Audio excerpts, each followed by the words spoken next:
Good morning. हाँ, अब आ रही होगी।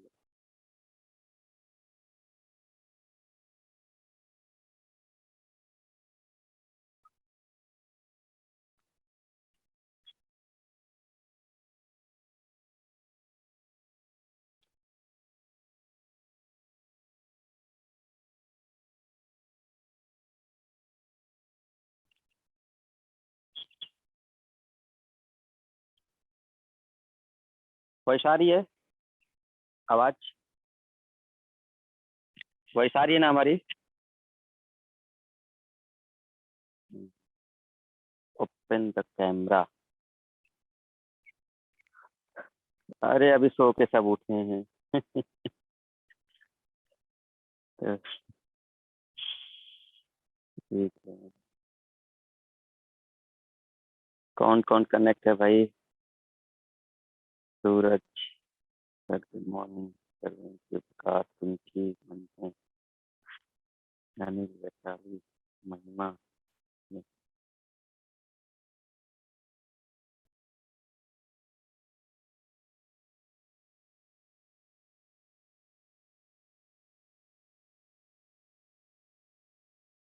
संडे मना रहे हैं क्या आज सभी? हाँ?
चलो स्टार्ट करते हैं। अब जितने लोग ऐड हो चुके हैं, मतलब, है ना, अपना आएंगे धीरे धीरे जो।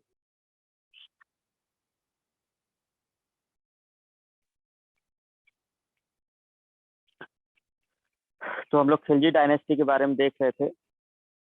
लगभग कंप्लीट ही हो गया था, बस थोड़ा सा वो उसका जो आक्रमण है, विजय अभियान, वो देखना है जो किन किन जगहों पे किया था उसने। तो खिलजी डायनेस्टी में जैसा कि हम लोग पीछे बात कर चुके हैं कि मुख्यतः चार शासक हमको देखने को मिलते हैं। एक मिलता है जलालुद्दीन खिलजी, और फिर उसके बाद आता है उसका भतीजा अलाउद्दीन खिलजी, और फिर आता है मुबारक शाह खिलजी, और लास्ट में फिर कुछ समय के लिए बैठता है खुसरो। ठीक है। तो यहाँ से जो मेन क्वेश्चन बनते हैं वो अलाउद्दीन खिलजी से बनता है। देखो, अगर हम एग्जाम की बात करें, एग्जाम पॉइंट ऑफ व्यू से, तो अलाउद्दीन खिलजी के ही क्वेश्चन पूछे जाते हैं, क्योंकि अलाउद्दीन खिलजी का टेन्योर थोड़ा इनमें सबसे ज्यादा उसी का है ही। अब समझो कि 1290 से 1296, 6 साल का टेन्योर किसका है? आपका जलालुद्दीन खिलजी का। तो 6 साल का शासन किया। बूढ़ा वैसे भी हो चुका था, तो बहुत ज्यादा उसने कुछ उस तरह के चेंजेस नहीं किए। आराम से जीना चाहता था, इसलिए ज्यादा इधर उधर कुछ किया नहीं उसने। 1296 से 1316 तक अलाउद्दीन खिलजी का जो 20 साल का शासनकाल है, इसी समय में जो कुछ हुआ वो हुआ। और फिर मुबारक शाह खिलजी। अच्छा, अब क्वेश्चन किस तरह से बने, तो आपको हमने बताया था कि क्या क्या याद रखना था इसमें। तो सबसे पहली बात कि जो बाजार नियंत्रण है, इसके बारे में क्वेश्चन पूछा ही जाता है, क्योंकि एक महत्वपूर्ण स्टेप माना जाता है अलाउद्दीन खिलजी के उसमें, कि उसने जो बाजार को नियंत्रण करने के लिए क्या क्या उपाय किए थे। तो आप देखते हो कि 3 मार्केट मेनली खोले गए, एक वस्त्र का, एक अनाज का, और तीसरा जो था वो जानवर और मवेशियों का। गुलाम भी थे, तो गुलाम भी खरीदे बेचे जाते थे उस समय। ठीक है।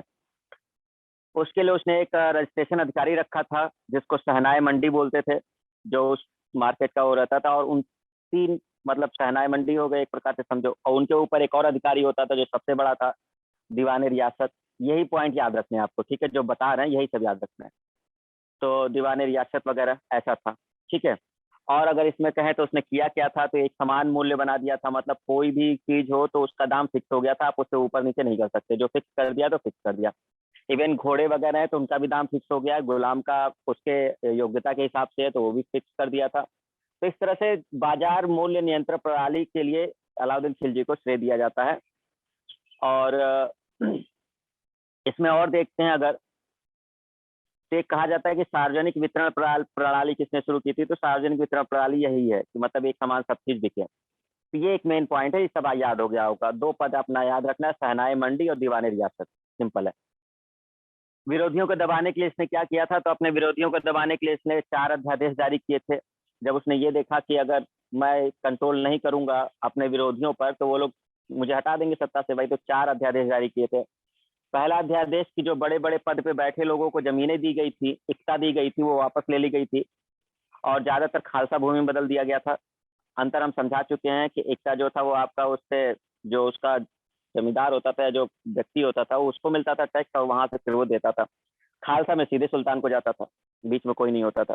तो इक्ता खत्म कर करके ये सब चीजें ज्यादातर उसने खालसा में बदल दी, पहला पॉइंट। दूसरा, जो भी शराब वगैरह थे, जुआ या जो भी नशे की चीजें थी वो सब बंद करवा दी उसने, जिससे सब कोई अपने ऊपर फोकस कर सके काम पर। तीसरा अध्यादेश जारी किया था उसने कि जो भी अमीर लोग हैं, अमीर एक पद है, पिछले भी बार भी बता दिया हमने आपको, अमीर यहाँ पे किसी धनी व्यक्ति से मतलब नहीं है, अमीर एक इम्पोर्टेंट पद है उनका, ठीक है।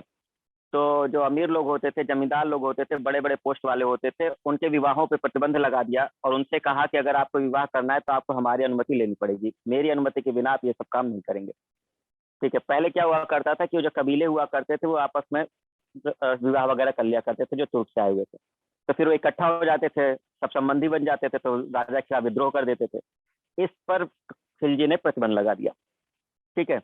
और एक गुप्तचर विभाग की स्थापना की जिसमें बरीद कहा जाता था गुप्तचरों को। तो 4 मेन अध्यादेश है, ये ध्यान रखना है। अलाउद्दीन खिलजी ने अपने विद्रोहियों को दबाने के लिए 4 अध्यादेश जारी किया था। बाजार का पॉइंट खत्म हुआ, अध्यादेश जारी खत्म हुआ, ठीक। अब आते हैं उसके कुछ अलग कामों पर। निर्माण जो उसने किया, अलाउद्दीन खिलजी ने निर्माण किया है अलाई दरवाजा, अलाई मीनार, सीरी किला और जमात खाना मस्जिद, ठीक है। ये सारे के सारी चीजें दिल्ली के आसपास बनी है, क्योंकि दिल्ली सल्तनत चल रहा है तो दिल्ली के आसपास ही सब बना हुआ है। अलाई दरवाजा जो है, जब आप अलाई दरवाजा को देखोगे तो अलाई दरवाजा एक प्रकार से, जब आप कुतुब कॉम्प्लेक्स जाओगे, कुतुब मीनार जहाँ बनी हुई है महरौली में पड़ता है, कभी दिल्ली जाने का मौका मिले तो बहुत बड़ा परिसर है। तो उस कुतुब मीनार के परिसर में जब आप जाओगे तो जहाँ पे कुतुब मीनार बना हुआ है उसके पास में ही एक दक्षिणी द्वार है, उसको कहा जाता है अलाई दरवाजा। एक द्वार शेप का बना हुआ है, एक्चुअल में 4 दरवाजे हैं लेकिन एक दरवाजा इसने बनवाया था, बाकी 3 दरवाजे किसी और ने बनवाए थे। तो दक्षिणी द्वार जो है वो कहलाता है अलाई दरवाजा, ठीक है। तो ये अलाई दरवाजा कुतुब कॉम्प्लेक्स में, ये मतलब कुतुब मीनार जहाँ पर है उसी परिसर में है, ये महरौली में पड़ता है। तो वहां पे अलाई दरवाजा, वहीं पे अलाई मीनार बना है, वहीं पर अलाई मीनार बना है। अलाई मीनार कंप्लीट नहीं हुआ, असल में अलाई मीनार बनवाना शुरू किया था इसने, अलाउद्दीन खिलजी ने, और ये चाहता था कि कुतुब मीनार से भी ऊंची बने, बट ये कभी कंप्लीट नहीं हो पाया। तो अगर आप सर्च करोगे, अगर वहां तक नहीं जा पाए हो तो नेट पे सर्च कर लेना, आधा है वो, अभी कंप्लीट नहीं हुआ है। अलाई मीनार जितना बना था बस वहीं तक रुक गया है, जबकि बनवाना बहुत लंबा चाहता था कि मतलब जिस कुतुब मीनार से भी ऊपर बनवाना चाहता, तो वो अलाई मीनार है। ठीक है। दूसरा, तीसरा है सीरी का किला बनवाया था इसने, सीरी फोर्ट। मंगोलों से बचने के लिए एक किला बनवाया था दिल्ली में ही, आपका सीरी फोर्ट कहा जाता है उसे, सीरी का किला। इसने एक मस्जिद बनवाई है, जमाते खाना मस्जिद।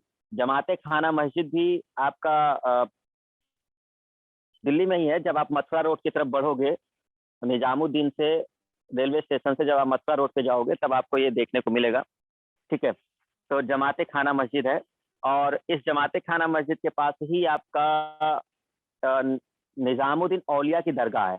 ये बहुत प्रसिद्ध सूफी संत है।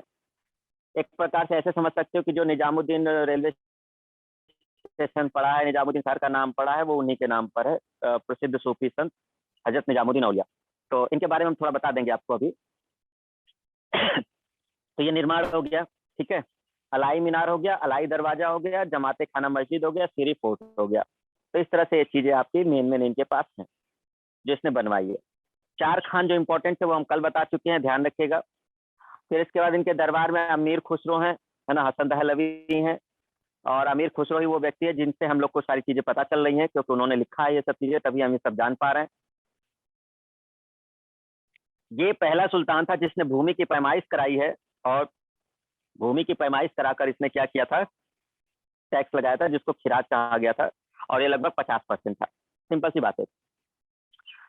5 कर इसके समय में चल रहे थे, जिसमें से 2 मेन कर जो इसने लगाया था, एक था घरी कर और एक चरी कर। घरी कर था, घर पे कर देना होता था, मतलब आपको झोपड़ी, घर या कुछ भी बना हो, आपको उसके लिए टैक्स देना होगा, तो घरी कर कहते थे उससे, घर पे टैक्स देना। एक था चरी कर। चरी कर का मतलब था चरागाह, मतलब दुधारू पशुओं पर, पशुओं पे कर देना पड़ता था, मतलब हद किए थे। अगर आपको गाय रखनी है और गाय दूध दे रही है, तो आपको उसके लिए भी कर देना है कि आपको गाय रखे हैं, और आप क्यों। अब चलो हम इसको अभी बाद में बताते हैं कि क्या इसका पॉइंट, सोचा क्या था इस अलाउद्दीन खिलजी ने एक्चुअल में। तो क्या 5 कर हैं, पहले वो समझ लो। एक कर है घरी कर, दूसरा घर है चरी कर, तीसरा है जजिया, चौथा है जकात, और 5वां है खम्स। थोड़ा थोड़ा पॉइंट इन 5 के बारे में समझ लो, जिससे आइडिया मिल जाए। सबसे पहले बात की हमने घरी कर, जो कि घर पे लगता था, जिस भी घर में आप रह रहे हैं, चाहे वो झोपड़ी हो चाहे मकान हो, आपको कर देना उसके लिए। चरी कर दुधारू पशुओं पर था, इवन घोड़ों वगैरह पर भी था। तीसरा जकात। जकात मुस्लिमों पे लगता है, ठीक है। तो जो धनी मुस्लिम होते थे उनके ऊपर जकात लगा करता था, और जो भी उनकी आय होती थी उसका 2.5% उन्हें देना होता था अलाउद्दीन खिलजी के समय। तो वो था जकात, ठीक है। और जजिया लगता था गैर मुस्लिमों पे। तो जकात जो है वो मुस्लिमों पे लगता था, और जजिया लगता था गैर मुस्लिमों पे। तो जजिया क्या था, एक प्रकार से कह लो कि जैसे आप पूजा कर रहे हैं, समथिंग, किसी भगवान को मान रहे हैं, तो उनको मानने के लिए, उनकी पूजा करने के लिए आपको, ताकि कोई दूसरा जो मुस्लिम शासक है वो आपको परेशान न करे, जो सेना नायक वगैरह है, तो आपको एक टैक्स देना होता था, जिसे जजिया कर कहा जाता था। तो गैर मुस्लिमों पे लगता था ये, ठीक है। और एक था खम्स। खम्स जो था, ये वो टैक्स था जब किसी क्षेत्र पे आक्रमण किया जाता था, तो वहां से बहुत सारा सोना पैसा लूटा जाता था। तो जब वहां से वो लूट कर अपने क्षेत्र में आते थे, तो खम्स को उस लूटे हुए माल को, उस लूटे हुए माल को ही खम्स कहा जाता था एक्चुअल में। तो जैसे कि मान लो हमने कहीं पे गुजरात पे आक्रमण किया, और गुजरात से हम ढेर सारा धन लेकर के आए, तो जो भी हम लेके आए उसको खम्स कहा जाएगा। अब इस खम्स में क्या होता था कि इसको बांटा जाता था, जैसे जो भी आपके साथ शामिल रहे होंगे उस आक्रमण में, तो उनको बांटा जाएगा। तो इसको कैसे बांटा जाता था, जैसे 5 पार्ट है, मान लो 5 पार्ट बनाए गए, तो इस पूरे पैसे को 5 पार्ट में डिवाइड किया गया। तो इस 5 पार्ट में से जो 4 पार्ट है, वो 4 पार्ट को सैनिकों में बांट दिया जाता था, यानी कि जो उसके शामिल होते थे, और 1 पार्ट जो है उसका वो राजा रख लेता था। इसको ऐसे समझो, जैसे आपके पास अगर 5 रुपए हैं, तो 5 रुपए में से 4 रुपए सैनिकों को दे दिया जाएगा, और 1 रुपया राजकोष में चला जाएगा। ये था खम्स। तो खम्स में जो भी लूटा जाता था, उसका ज्यादातर चीज सैनिकों में बांट दी जाती थी, या जो भी उसमें शामिल होते थे, ठीक है। समझ में आई बात खम्स की? तो खम्स लूट के माल का हुआ करता था। समझ में, सब लोग समझ गए खम्स के बारे में? तो 4/5 भाग का मतलब समझे कि अगर 5 रुपए आपने पाया है, तो उसमें से 4 रुपए आप उनको दे देंगे, और 1 रुपए जो है वो आप राजकोष में जमा कर देंगे। इसको खम्स कहा जाता था। अलाउद्दीन ने इसको बदल दिया। अलाउद्दीन ने ठीक इसका उल्टा कर दिया। 5 रुपए में से 4 रुपए राजकोष में जाएगा, और 1 रुपए सैनिकों को जाएगा। मतलब हद किए था ये। ऐसा शासक था जिसने पूरी तरीके से एकदम पागल ही कर रखा था सबको। तो क्योंकि इसको ज्यादा से ज्यादा पैसा इकट्ठा करना था, ज्यादा से ज्यादा, कि मतलब जितना ज्यादा टैक्स लगाएंगे, सब चीजें होंगी, तो हमारे पास पैसा आएगा, और हम उतना मजबूत साम्राज्य स्थापित करेंगे। तो ये पूछा जा सकता है कि ऐसा कौन था जिसने खम्स को इस तरह से बदल दिया था। अच्छा, एक और था शासक जिसने ऐसा किया था, जहां तक हमें लगता है तुगलक है, फिरोज शाह तुगलक शायद है, या मोहम्मद बिन तुगलक, बता देंगे आगे। बट अलाउद्दीन खिलजी का मेन नाम आता है। तो अलाउद्दीन खिलजी का ही मेन नाम आता है, जिसमें ये क्या करता है कि ये ऐसे उल्टा कर दिया था इसमें, ठीक है। अच्छा, यही एक रीजन था कि खम्स की वजह से भी लोग इसके साथ बहुत शामिल हो जाते थे लूटपाट करने में, क्योंकि उनको पता था, अलाउद्दीन खिलजी से पहले जो भी लूटपाट होती थी, कि उनको पता था कि हम जितना लूटेंगे उसमें से आधा से ज्यादा तो हम ही लोग को मिलना है, क्योंकि खम्स मिला करता था। तो इसलिए वो लोग बहुत आराम से ये तैयार रहते थे हमेशा, बताइए कहाँ चलना है। तो जैसे ही एक लूट होती थी, उसके बाद दूसरा तैयार हो जाते थे कि जितना ज्यादा ज्यादा माल मिलेगा हम लोग को मिलेगा ये। तो ये है आपके 5 कर: घरी कर, चरी कर, जजिया कर, जकात, और खम्स। ठीक है, क्लियर हो गया। मलिक काफूर की बात हमने की थी। मलिक काफूर को गुजरात विजय के दौरान पाया था इन लोगों ने। मलिक काफूर एक समझ सकते हो कि सेनापति बना दिया गया था। जो कि अलाउद्दीन खिलजी के बहुत करीब था। एक प्रकार से वो उसका पुरुष साथी कह लो, ये था, ठीक है, लेकिन वो हिजड़ा था और उसको नामर्द बना दिया गया था ताकि वो नॉर्मल रहे, तो इस तरह से उसको अपने पास रखता था मलिक काफूर को, ठीक है। अब इसके बाद अगर हम लोग चलते हैं तो फिर इसका विजय है जो अलाउद्दीन खिलजी का, उसको भी हम लोग देखते हैं। अभी छोटा छोटा पॉइंट बता देते हैं, बहुत ज़्यादा डिटेल में तो नहीं। हाँ, कुछ मेन पॉइंट्स है वो हमने आपको वो टेलीग्राम पे भेज दिया है, तो आप उसको पढ़ लेना पूरा, अगर डिटेल में पढ़ना है तो। ये जो विजय है उसके बारे में हमने आपको टेलीग्राम पे कुछ नोट्स भेज दिए हैं, ठीक है। अच्छा, अब आते हैं हम लोग एक जो तीसरा शासक है, तीसरा शासक जो इसमें से है वो कौन है? मुबारक शाह खिलजी। तो मुबारक शाह खिलजी के बारे में अगर हम लोग देखते हैं तो थोड़ा सा पॉइंट उसके बारे में देख लेते हैं। मुबारक शाह खिलजी के बारे में बहुत ज़्यादा तो नहीं है, लेकिन कुछ पॉइंट्स हैं। तो मुबारक शाह खिलजी का अगर हम लोग पॉइंट देखते हैं तो इधर देखिए, मुबारक शाह खिलजी कब बैठता है? 1316, जब मृत्यु हो जाती है किसकी? अलाउद्दीन खिलजी की, ठीक है। और 1320 तक ये शासन करता है। दिल्ली का पहला सुल्तान जिसने अपने आप को खलीफा घोषित किया, याद रखिएगा, इनने अपने आप को ही खलीफा घोषित कर लिया, जबकि आप समझिए कि खलीफा कहाँ बैठे हैं? इराक में, बगदाद में, बट ये अपने आप को ही खलीफा घोषित कर लिया है, मुबारक शाह खिलजी, मैं ही खलीफा हूँ। और इसने एक उपाधि धारण की है, खलीफतुल्लाह। खलीफातुल्लाह मतलब खलीफा की तरह ही एक उपाधि धारण की इसने, खलीफातुल्लाह अल इमाम अल उमाम उल इमाम। तो इस तरह के इसने धारण किए। तो ये इंपॉर्टेंट पॉइंट ये वाला है, कौन से ऐसे दिल्ली सल्तनत के शासक ने अपने को खलीफा घोषित कर लिया था? तो वो है मुबारक शाह खिलजी, ठीक है। तो ये बस इतना पॉइंट इसके लिए, ये बहुत ज्यादा नहीं। और एक पॉइंट आता है मुबारक शाह खिलजी के लिए, इसने एक मस्जिद बनवाई थी, ऊखा मस्जिद। ऊखा मस्जिद कहा जाता है, हाँ, ऊखा मस्जिद है, ऊखा मस्जिद। तो ये ऊखा मस्जिद इसने बनवाई है भरतपुर, राजस्थान में, ठीक है। तो एक पॉइंट ये आता है कि ऊखा मस्जिद किसने बनवाई है? तो ऊखा मस्जिद बनवाई है इसने भरतपुर, राजस्थान में, ठीक है, ध्यान रखिएगा, मुबारक शाह खिलजी नहीं बनवाया। अच्छा, अब इसके दरबार में थे मुबारक हसन, एक व्यक्ति है मुबारक हसन जो गुलाम ही है इसका, ठीक है। उसी को कहा जाता है खुसरो खां, ध्यान रखिएगा, खुसरो खां जो नाम आता है वो मुबारक हसन को ही कहा जाता है। मुबारक हसन एक हिंदू व्यक्ति था, एक हिंदू व्यक्ति था, और इस ये मुस्लिम में कन्वर्ट होता है या फिर मुसलमान बन करके ये खुसरो खां वगैरह को उपाधि धारण करता है, ठीक है। तो असल में जो खुसरो खां है वो मुबारक हसन है पहले, और मुबारक हसन से पहले भी वो एक हिंदू व्यक्ति था, ठीक है। तो इस तरह के क्वेश्चन ध्यान रखने हैं आपको, जो एक पहले हिंदू था उसके बाद वो कन्वर्ट होकर के खुसरो खां की उपाधि धारण कर लेता है, और ये इसी के दरबार में मुबारक शाह खिलजी के, और एक प्रकार से इसका गुलामी है, ठीक है, कुछ समय के लिए बनता था। बरनी के अनुसार दरबार में कभी कभी मुबारक शाह खिलजी के बारे में बात हो रही है, दरबार में कभी कभी मुबारक शाह खिलजी नग्न अवस्था में आ जाता था, और खुसरो खां एवं हिसामुद्दीन के साथ इसके शारीरिक संबंध थे। तो ये बर्नी ने कहा है, ये कोई और नहीं, बर्नी ने कहा, जो कि प्रसिद्ध इतिहासकार रहा है, ठीक है, 14वीं-15वीं शताब्दी का बर्नी। तो उसने इसके बारे में ऐसी चीजें लिखी हैं मुबारक शाह खिलजी के बारे में, ध्यान रखिएगा। अच्छा, कुछ पॉइंट्स है, इसने जो भी नियम बनाए गए थे अलाउद्दीन खिलजी के, उसको सबको लगभग हटा दिया था। जो भी कठोर दंड था ये सब समाप्त कर दी इसने, बाजार नियंत्रण प्रणाली समाप्त कर दी, ठीक है, सैलरी बढ़ा दी सैनिकों की, छीनी गई जमीन वापस कर दी थी, कैदियों को छोड़ दिया था। मतलब इसने थोड़ा नरमी से पेश आया। जो अलाउद्दीन खिलजी के समय हम लोग देखते हैं कि बहुत कठोर था, वो थोड़ा नरम हो गया था, ठीक है। ये एक मेन पॉइंट है।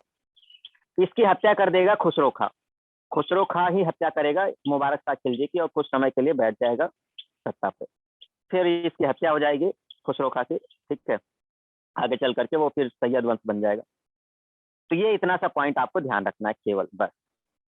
अब ये है एक कथन, जब उसने राजत्व प्राप्त किया तो वह शरीयत के नियमों और आदेशों से पूर्णतः स्वतंत्र था। शरीयत का कानून जो है आपका इस्लाम में चलता है, तो इसका मतलब ये था कि इस्लाम को थोड़ा सा अलग रखा इसने। मैंने बोला ना कि एक ऐसा शासक जो धर्म और राजनीति को अलग रखता था, धर्म को अलग मानता था और राजनीति को अलग मानता था, तो धर्म और राजनीति को अलग करके देखता था। तो उलेमाओं का प्रभाव इस पे बहुत कम था, उलेमाओं का प्रभाव इस पे बहुत कम था, जो धार्मिक गुरु थे उसके दरबार में, तो वो उनका प्रभाव बहुत कम था इस पे। तो यही एक बर्नी ने लिखा है, जब उसने राजत्व प्राप्त किया, जब सिंहासन पर बैठा, तो वो शरीयत के नियमों और आदेशों से पूर्णतः स्वतंत्र था, क्योंकि वो उनके आदेश को मानता ही नहीं था, ठीक है। तो बर्नी ने यह कथन किसके लिए कहा है? तो अलाउद्दीन खिलजी के लिए कहा है, अलाउद्दीन खिलजी के लिए कहा कि इसने ये चीजें नहीं मानी थी। अच्छा, एक और धर्म चलाना चाहता था, ये अलग, इस्लाम धर्म से अलग चलाना चाहता था, क्योंकि इस्लाम को ये ज्यादा तवज्जो नहीं देता था। तो ये एक अपना खुद का धर्म चलाना चाहता था। बट इसके दरबार में इसका एक विश्वास पात्र था, उसने कहा कि ऐसा करने से जनता भड़क जाएगी और प्रॉब्लम क्रिएट होगी, तो इसलिए वो धर्म नहीं चलाया गया। नहीं तो ये अलाउद्दीन खिलजी एक नया धर्म चला देता। ठीक है, तो इस तरह से कुछ चीजें आपको देखने को मिलती हैं। समझ में आई सबको बात? ठीक है, चलिए अब कुछ पॉइंट बता देते हैं आपको इसके अभियान की, जो इसने जीता। छोटा छोटा पॉइंट बताएंगे केवल, बहुत ज्यादा नहीं। जो विजय की है उसके बारे में थोड़ा सा आप लोग देख लीजिए, कौन कौन सी विजय इसने की है।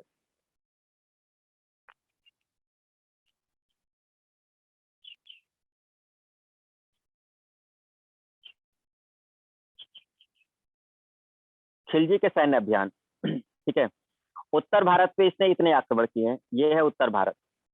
ठीक है, ये उत्तर भारत का एरिया है। गुजरात पे आक्रमण, रणथंभौर पे आक्रमण, चित्तौड़ पे आक्रमण, मालवा, सिवान, ये सिवाना बंद मारवाड़ में पड़ता है, राजस्थान का एरिया है, ये बिहार वाला सिवान नहीं है। और एक है जालौर। ठीक है, तो गुजरात, रणथंभौर, चित्तौड़, मालवा, सिवाना, जालौर। इधर जो दक्षिण भारत है, इस दक्षिण भारत में इसने आक्रमण किया है देवगिरी पर, वारंगल पर, होयसल पर, पांड्या पर, और मदुरै तक गया है। इसके आगे भी मदुरै तक पहुंच गया है वो। खैर मदुरै तो राजधानी ही थी इन लोगों की, तो मदुरै तक पहुंचा है ये। तो ये कुछ है। अब अगर कभी अभियान से आपको छोटा बहुत याद रखना है, तो आपको बस इतना याद रखना है कि जब गुजरात अभियान के दौरान आक्रमण हुआ था, तो वहां का राजा कौन है, तो जैसे कर्णदेव है। रणथंभौर पे जब हुआ था तो कौन था, तो हमीर देव है। चित्तौड़ पे जब हुआ था तो कौन था, राणा रतन सिंह थे। ठीक है, सिवाना पर था तो कौन था, शीतल देव परमार थे। ठीक है, तो शीतल देव परमार थे। नहीं, किस पे, मालवा, मालवा पे, अच्छा सिवान की बात करें तो शीतल देव परमार थे। ठीक है, ठीक है, सिवान वाले में। जालौर वाले में अलग है, कैनर है। कैनर है एक राजा, वो थे वहां पर, कैनर। ठीक है, और ऐसे ही जब मालवा पे आक्रमण होता है तो उस समय महालक देव है। मालवा की बात करें तो महालक देव। ठीक है, महालक देव। तो इस तरह से कुछ राजाओं के नाम आते हैं, जो आपको बस आपके लिए अगर बताएं, आपके एग्जाम के लिए, तो बस राजा तक का नाम ही ज्यादातर मैं पूछ सकता है बस यहाँ से। ठीक है, एक है।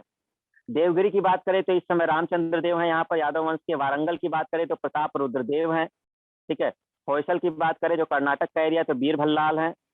ठीक है, पांड्या में वीर पांडे हैं और सुंदर पांडे हैं। तो इस तरह से कुछ चीजें हैं। ये डेट है, गुजरात विजय में 1299 में किया गया था, रणथंभौर 1301 में, चित्तौड़ विजय 1303, मालवा 1305, सिवान 1308, जालौर 1311।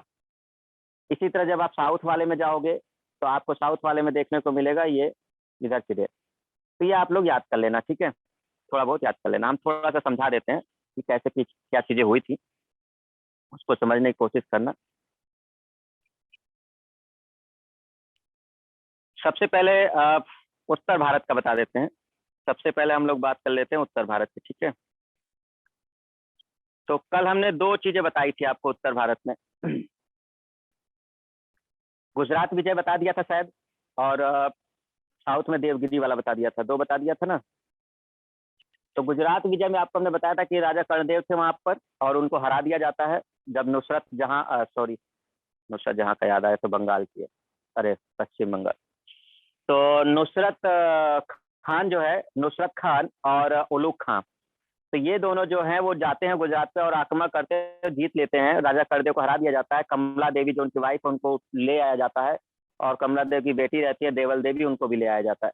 ठीक है, और विवाह हो जाता है कमला देवी का, और देवल देवी का विवाह हो जाता है अलाउद्दीन खिलजी के पुत्र खिजर खां से। तो अलाउद्दीन खिलजी ने अपने पुत्र खिजर खां का विवाह किया था देवल देवी से, जो कमला देवी की पुत्री थी।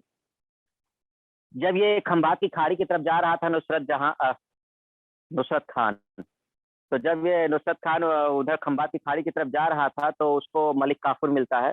तो मलिक काफूर असल में गुजरात विजय के दौरान ही प्राप्त हुआ था। ठीक है, ये है पहली विजय जो आपकी 1299 में गुजरात पे की गई है। दूसरा आक्रमण है 1301 में। 1301 का आक्रमण किया गया है रणथंभौर पे। रणथंभौर का किला बहुत ही अजय माना जाता था और बहुत था, जिसको जलालुद्दीन खिलजी भी नहीं जीत पाया था, जो इसका चाचा था, आक्रमण किया था लेकिन जीत नहीं पाया था। तो रणथंभौर इसकी आंखों में चुभा हुआ था कि रणथंभौर मुझे जीतना है किसी भी हालत में, और वाकई रणथंभौर का किला काफी मजबूत था। सुल्तान ने अलाउद्दीन खिलजी ने आक्रमण किया और नुसरत खान और उलुग खां को भेजा, जो उसके सेनापति दोनों। नुसरत खान मारा गया, नुसरत खान यहाँ पे मर जाता है, उलुग खां पीछे हट जाता है, तब अलाउद्दीन खुद जाता है। पहले अलाउद्दीन नहीं गया था, फिर अलाउद्दीन अपनी सेना लेके खुद जाता है। काफी दिनों तक, लगभग 6 से 7 महीने तक पूरा घेरा बनाए रहता है, किले को घेरा जाता है, कोई परिणाम नहीं निकलता। तो जैसा कि आप जानते हैं इन शासकों का धोखा देने की आदत जो इनकी बहुत पहले से, ऐसा नहीं कि राजपूत राजा कमजोर थे, अगर राजपूत राजाओं को उनके इंटरनल मंत्रियों ने धोखा न दिया होता और ये जो राजा हैं बाहर के, ये लोग मुस्लिम शासक तो नहीं, ये तुर्की शासक जो हैं, मुस्लिम कह लो चाहे तुर्की कह लो, अगर ये लोग धोखेबाज न होते तो ये हरा नहीं पाते। तो ऐसा नहीं है कि ये लोग बहुत प्रतापी थे, कुछ नहीं, हिंदू राजा बहुत शक्तिशाली थे, ठीक है, तो वो इतने शक्तिशाली थे लेकिन वो अपनों की वजह से ही मारे गए थे। तो हमीर उस समय शासन चल रहा था, पृथ्वीराज चौहान का वंशज था हमीर देव, पृथ्वीराज चौहान का वंशज ही था, वंशज क्या उसी का आगे का पीढ़ी था हमीर देव, उसका शासन था रणथंभौर पर। जीतने ही नहीं दिया उसने, अलाउद्दीन खिलजी जीत नहीं पा रहा था, फिर उसने चाल चली। हमीर देव का प्रधानमंत्री था, प्रधान सेनापति या प्रधानमंत्री कह लो, रणमल। तो रणमल को लालच दिया गया और रणमल को अपने साथ मिला लिया गया। रणमल अलाउद्दीन खिलजी का साथ चला गया, सारा उसने भेद बता दिया, किले को किस तरह से अंदर प्रवेश करना है, क्या करना है, और हमीर देव को हरा दिया गया। अब सोचो, जिसको 6 से 7 महीने तक आप जीत नहीं पा रहे हो, कुछ नहीं कर पा रहा वो, लेकिन रणमल जो है उसी का सेनापति। अरे यार, जब सेनापति मिल जाएगा, प्रधानमंत्री मिल जाएगा, तो सारा तो वो जानते ही है ना कि कहाँ पे कौन सी आर्मी कितनी है, किधर गेट है, कहाँ एंटर करना है, सब उसको पता है। ये सो रहे हो क्या तुम लोग? कई लोग किससे, ऑन करो जरा कैमरा। तो 2 लोग, अब नाम तो नहीं ले रहे, लेकिन कई की आंखें मुझे लग रही हैं कि जैसे नींद में पड़े। मैं ज्यादा अच्छी कहानी सुना रहा हूँ क्या? कई तो इसमें खो जाते हैं, और अभी तो हम उस तरह से सुना भी नहीं रहे, सही तरीके से सुनाए तो एकदम तुम लोग कथा की तरह सुनो, बिल्कुल है। ऑन करो जरा सभी, जगे हो कि नहीं जगे हो यार, एक तो सुबह का टाइम है। सूरज, शिवरतन, रंजना, हेमा, सृष्टि, राधिका, चाय वगैरह पियो सब लोग, चाय वगैरह कुछ नाश्ता वास्ता? नहीं, उठ के बस बैठ गए हो? अच्छा, जगे हैं सर? निवेदिता कह रही हैं जगे हैं, मोनिका, सर्वेंद्र, रोशनी, साहू, काजल, मीनू, पंकज। अरे पंकज, तुम्हारा वो कहाँ गया, एकता कहाँ गई? एकता वापस मिली कि नहीं? अच्छा ठीक है, चलो। निधि शर्मा, ठीक है, मीरा, आरती, ज्योति, विनय, चलो सब लोग है, नवीन, श्यामधर, रोशनी, साहू, सावित्री। ये लोग काहे नहीं ऑन किए भाई? सावित्री, रोशनी, चलो ठीक है, जो नहीं करना चाहता है कोई बात नहीं भाई। हो सकता है मॉर्निंग में उठे हैं सब, ऐसे बाल वाल सब रहे होंगे, जानते हो कि जब तक सजेंगे धजेंगे नहीं तो नहीं हो सकता ना, कई लोग के लिए रहता है। तो ठीक है, चलिए कोई नहीं, 2 मिनट तक रहना, फिर बाकी अपना बंद कर लेना, कोई दिक्कत नहीं। तो कहानी हम सुना रहे थे रणथंभौर की। रणमल मार दिया जाता है, तो मतलब हमीर देव को हरा दिया जाता है। हमीर देव को, उसके पूरे परिवार को अलाउद्दीन खिलजी खत्म कर देता है। और फिर वही कहानी जो जयचंद वाली हुई, रणमल को पकड़ा जाता है, मार दिया जाता है। जब तुम अपने शासक के नहीं हुए, सीख लो थोड़ा इतिहास से, नहीं सीखोगे यही है गड़बड़। कोई कितना भी आपका साथ दे दूसरा, लेकिन अगर आप अपने खिलाफ जाते हैं तो सीधा सा कॉन्सेप्ट है, जब तुम अपनों के नहीं हुए तो तुम मेरे क्या होगे, समझ गए? तो ये सीधा सा कॉन्सेप्ट है, पूरा इतिहास यही सिखाता है। रणमल को भी निपटा दिया गया जिसने साथ दिया था, खत्म। तो पूरा शासन हो जाता है रणथंभौर पर। अगला आक्रमण होता है चित्तौड़ पर, 1303। 1303 चित्तौड़ पे आक्रमण होता है, जिसको पद्मावत में दिखाया गया है, जितने अच्छे से दिखा दिया गया, ये है नहीं, है ना, कि पद्मावत और ये सब, ठीक है, अलग कहानी है उसकी। कहाँ ऐसा जाता है कि पद्मनी के लिए उसने ऐसा आक्रमण किया था। पद्मनी जो बहुत सुंदर थी और राणा रतन सिंह की, रावल रतन सिंह की वाइफ थी, वाकई ऐसा कहा जाता है कि बहुत सुंदर थी। और ये जानकारी हमें मिलती है, उस समय का एक इतिहासकार है या लेखक है, मलिक मोहम्मद जायसी। मलिक मोहम्मद जायसी ने एक पुस्तक लिखी है, और पद्मावत उसी ने लिखी है, मलिक मोहम्मद जायसी ने, 1540 में। तो 1540, देखो बात कब की चल रही है, अलाउद्दीन खिलजी का शासन काल चल रहा है 1296 से 1316 की। तो इस समय कुछ नहीं लिखा गया है। मलिक मोहम्मद जायसी की एक पुस्तक है जो है पद्मावत, इसमें इसका वर्णन है कि राणा रतन सिंह है चित्तौड़ के राजा और उनकी पत्नी है रानी पद्मनी। तो एक्चुअल नाम रानी पद्मनी नहीं है, कुछ और भी चीजें हैं, ठीक है ना। तो उसको जोड़ करके देखा गया है इस तरह से। और ऐसा ही जोधाबाई नाम का कोई स्त्री नहीं है, आपको बता दे, वो एक कहानी बनाई गई है। जोधाबाई नाम की कोई भी स्त्री पूरे सल्तनत में नहीं है, जो अकबर के लिए दिखाया गया है, आपको हम कहानी बताएंगे। असल में एक नाम मिलता है हरखा बाई का केवल, और उसमें भी कुछ और अलग चीजें हैं। तो जितना मूवी में दिया जाता है, ये सब आपको भटकाने के लिए केवल, बस सब ये अपना पैसा कमाने का जरिया है केवल इनका, ठीक है। तो ऐसी सब चीजें हुई। तो मलिक मोहम्मद जायसी, चलो चित्तौड़ मेवाड़ की राजधानी, आप जानते हैं कि चित्तौड़ को जितना भी इतना आसान नहीं था, महाराणा प्रताप वगैरह उसी एरिया के मेवाड़ के लोग। तो चित्तौड़ पे राणा रतन सिंह का अधिकार था, आक्रमण किया जाता है, राणा रतन सिंह को हरा दिया जाता है। और राणा रतन सिंह को हराने के बाद अलाउद्दीन खिलजी पद्मिनी को पाना चाहता था, लेकिन रानी पद्मिनी ने अपने राजपूत स्त्रियों के साथ जौहर कर लिया। तो राजपूत स्त्रियां जो थी वो जौहर कर लिया करती थी। जौहर क्या हुआ करता था कि जब उनको ऐसा लगता था कि हम किसी और दूसरे के हाथ में पड़ जाएंगे या शासक हमें ले जाएगा, तो उससे पहले वो लोग आग वगैरह में जल जाती थी, आग वगैरह इकट्ठा बनाया जाता था और उसमें वो लोग आत्मदाह कर लेते थे। तो इस तरह से जौहर बड़े लेवल पर हुआ करता था राजपूत कन्याओं में। देखो इसका रीजन था क्योंकि अगर राजा मार दिया जाएगा या वो खत्म कर दिया जाएगा, तो फिर यहाँ की जो स्त्रियां हैं इनके ऊपर ही अत्याचार होता था। तो स्त्रियों को उठा ले जाते थे लोग, मतलब जो भी वहाँ की राजकुमारी थी या रानी वगैरह थी, उनको ले जाया जाता था। और एक होता था जगह जिसको हरम कहते हैं। तो एक अगर कभी हिस्ट्री में पढ़ोगे तो एक शब्द है हरम का शब्द, जो इन शासकों के समय आपको सुनने को मिलेगा। तो ये जो जो भी जीती जाती थी, इन लोगों को ले जाकर के हरम में रख दिया जाता था। हरम वो क्षेत्र होता था जो इनके वाइफ के अलावा जो स्त्रियां होती थी, वाइफ तो होती ही थी, तो पत्नी जो है असल में उनके अलावा भी होती थी वो बहुत सारी। और ये एक दो संख्या नहीं होती थी, ठीक है, अगर कहानी पढ़ोगे तो बहुत कम इसमें है। तो अब हरम को ऐसे समझ लो कि अगर हम थोड़ा समझाने के पॉइंट में बोले तो एक प्रकार से शाही वेश्यालय टाइप का, जैसे मतलब जो राजा का एक वेश्यालय टाइप का है इस तरह से, बट एग्जैक्ट एक टर्म बोलना ठीक नहीं है, तो उसको हरम टर्म कहा जाता है, जो फारसी वगैरह या अरबी शब्द है ना। अब इसमें क्या हुआ करता था कि जहां पर ये स्त्रियों को ले जाते थे तो वहां पर गैर मर्दों का जाना अलाउ नहीं था, केवल सुल्तान जा सकता था केवल। मतलब उस ऐसा है कि हरम एक ऐसी जगह हुआ करती थी जहां पे स्त्रियों को रखा जाता था, जो जीत के लाते थे ये लोग या कहीं दूसरे उससे। तो वहां पर केवल सुल्तान ही जा सकता था, कोई दूसरा व्यक्ति नहीं जा सकता था, मर्दों को वहां पर जाने की अनुमति नहीं थी। तो आप समझ सकते हो क्यों नहीं थी, तो ये इसका अंदाजा आप लगा सकते हो, हमें बताने की जरूरत नहीं है। दूसरा, इसके जो यहाँ पे जो नियुक्त होते थे हरम वगैरह में, वहां पर हिजड़े टाइप के लोग होते थे, मतलब ना तो पुरुष थे पूरी तरह से, ना तो वो थे, और वो हिजड़ों को नामर्द बना दिया जाता था जिससे वो कुछ कर ना सके। तो इनको ही उसका रक्षक बनाया जाता था। अब ये कहानी आप चाहे अकबर के समय देखिएगा, जहाँ तो उसका जो रानियों का जो एरिया है उसमें भी हिजड़ा देखने को मिलता है। जब आप अलाउद्दीन खिलजी का देखते हैं तो मलिक काफूर तो खैर था ही, जो सेनापति बना दिया गया था, तो वो भी हिजड़ा ही था। और भी कई है तो उनको रखा जाता था इस तरह। तो इस तरह से सुल्तान बेफिक्र रहता था कि हमारी जो स्त्रियां हैं या जो भी यहाँ पर है वो कोई नुकसान नहीं है उनको, इस तरह से चीजें हुआ करती थी। तो इससे बचने के लिए राजपूत कन्याएं जौहर कर लेती थी।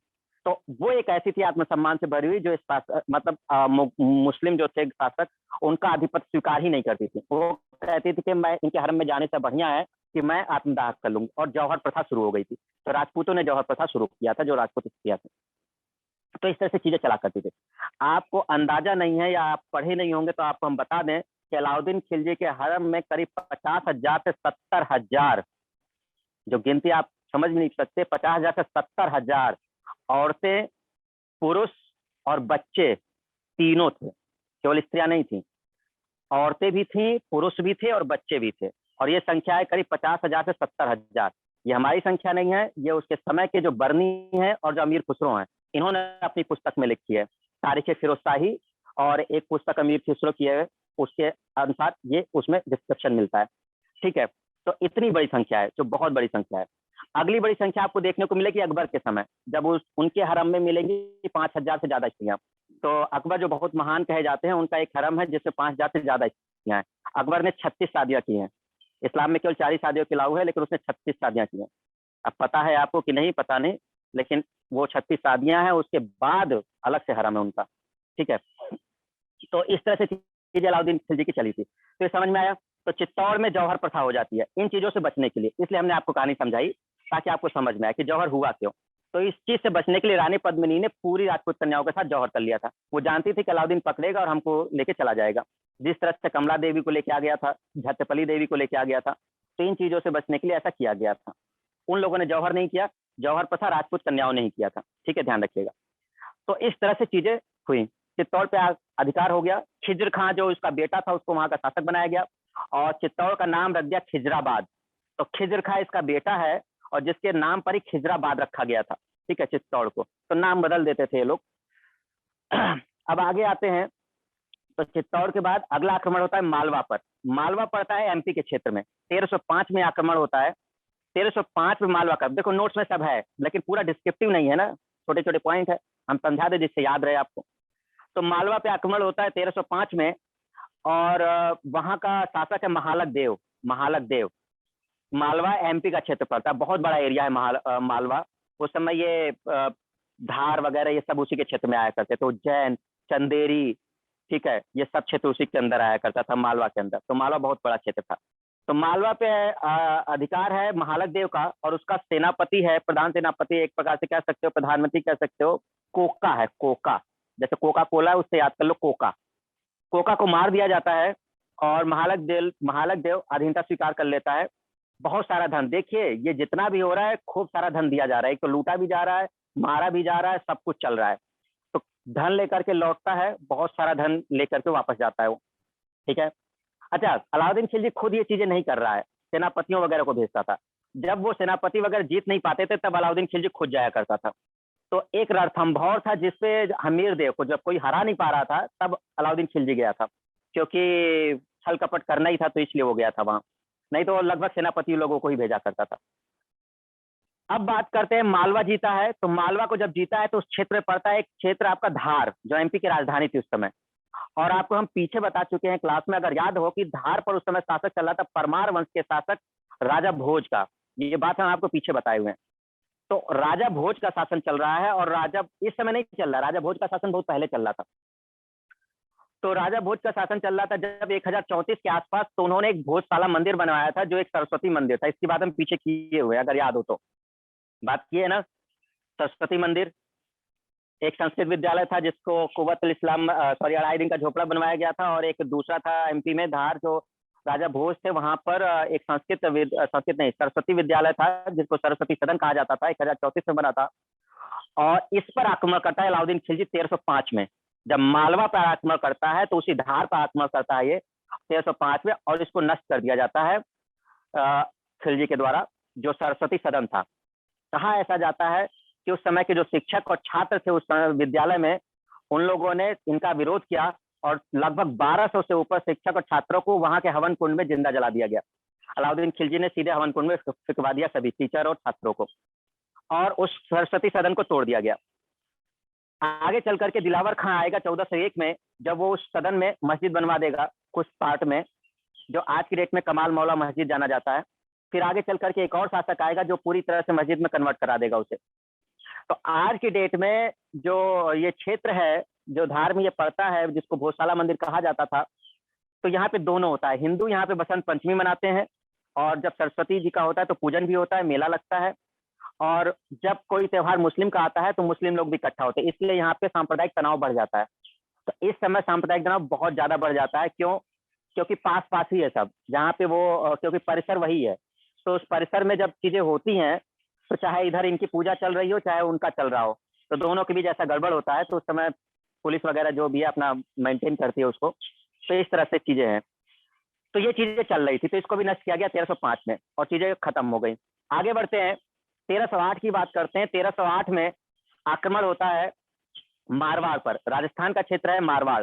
जिसमें सिवाना का किला है जो बहुत मजबूत किला था।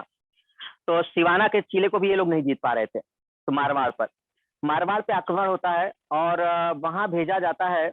वहां पे शासक है एक शीतल देव परमार। तो शीतल देव परमार है, सीधा बता देते हैं, पूरी कहानी नहीं, सीधा समझो कि शीतल देव परमार हार जाता है और अधीनता स्वीकार कर लेता है आपके अलाउद्दीन खिलजी का। ठीक है, ढेर सारा पैसा देता है, अलाउद्दीन खिलजी लेकर के उसको वापस लौटता है। फिर उसके बाद आक्रमण होता है जालौर पर। जालौर भी राजस्थान और गुजरात की तरफ जब बढ़ोगे तो एक क्षेत्र पड़ता है जालौर। जालौर पर भी आक्रमण करता है और जालौर को भी जीत लिया जाता है। कमालुद्दीन रहता है इसका जो सेनापति, जिसको भेजा गया था कमालुद्दीन को, तो कमालुद्दीन को वहां का नेतृत्व दिया जाता है जालौर पर। इस तरह से इसका उत्तर भारत अभियान खत्म होता है। इसका लास्ट अभियान था जालौर पर। तो उत्तर का मेन अभियान अगर आप देखें तो गुजरात और राजस्थान, एमपी, ये क्षेत्र पर होता है। ठीक है, तो ये समझ में आई सबको बात। दक्षिण की बात कर लेते हैं। दक्षिण की सबसे ज्यादा मेन जो आपको हमने समझाई दिया है, देवगिरी का आक्रमण जो मेन था 1296 में, और बहुत पैसा लूटा था, ये सब हम पहले बता चुके हैं। देवगिरी पे दूसरा आक्रमण होता है 1307 में। 1307 में मलिक काफूर को भेजा गया था और उसने 1307 में देवगिरी पे कई आक्रमण हुए हैं। करीब हमें लगता है 4 से 5 बार आक्रमण किया गया है देवगिरी पर। बार बार लूटा गया है देवगिरी को। बहुत पैसा था देवगिरी के पास, महाराष्ट्र में, जिसको दौलताबाद कहा जा रहा है। तो देवगिरी पर आक्रमण किया जाता है। अच्छा, एक क्वेश्चन बनता है, चलो एग्जाम पॉइंट ऑफ व्यू से समझ लो। जब अलाउद्दीन खिलजी ने अपने दक्षिण भारत का अभियान शुरू किया था तो उसने दक्षिण भारत के अभियान पे किसको भेजा था? आंसर याद रखिएगा, मलिक काफूर, जो उसका विश्वास पात्र था। मलिक काफूर को ही उसने दक्षिण भारत के अभियान पे भेजा है। तो जितना दक्षिण भारत का अभियान है मलिक काफूर ने किया है, जो भी आक्रमण किया। तो ये नाम बहुत याद रखना, ये आपके एग्जाम के लिए इंपॉर्टेंट है। देवगिरी पे 1307 पे आक्रमण होता है, फिर उसको लूटा जाता है, मारा जाता है, अधीनता स्वीकार कर ली जाती है, पैसा लेके वापस लौटता है। और फिर रामचंद्र देव थे उस समय।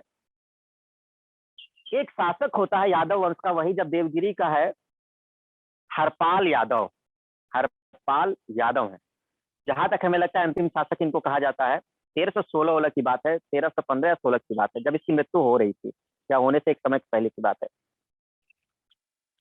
खौलते कढ़ाई में तेल रखा गया था, उसमें उसको जिंदा रख दिया गया था, हरपाल देव को, जो यादव वंश का शासक था। तो ये एक क्रूरता की मिसाल थी। मतलब तेल खौल रहा था और उसमें जिंदा कहा, तो इसको कहा जाता है कि उसका खाल खिंचवा लिया गया था, ऐसा बोला जाता है हरपाल का जो अंत था यादव वंश के। तो बार बार देवगिरी पे आक्रमण हुआ था और इस तरह से चीजें हुई थी। फिर आपका आक्रमण होता है वारंगल पर। वारंगल उस समय तेलंगाना की राजधानी थी। तेलंगाना है और तेलंगाना की ही राजधानी थी वारंगल उस समय, तो साउथ में पड़ता है ये।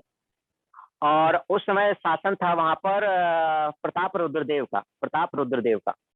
कहा जाता है कि जब वारंगल पे आक्रमण किया था तो प्रताप रुद्रदेव ने ही उसको कोहिनूर हीरा दिया था। कोहिनूर हीरा जो आप सुनते हैं, तो कहा यह जाता है कि वही कोहिनूर हीरा साउथ से ही आया था।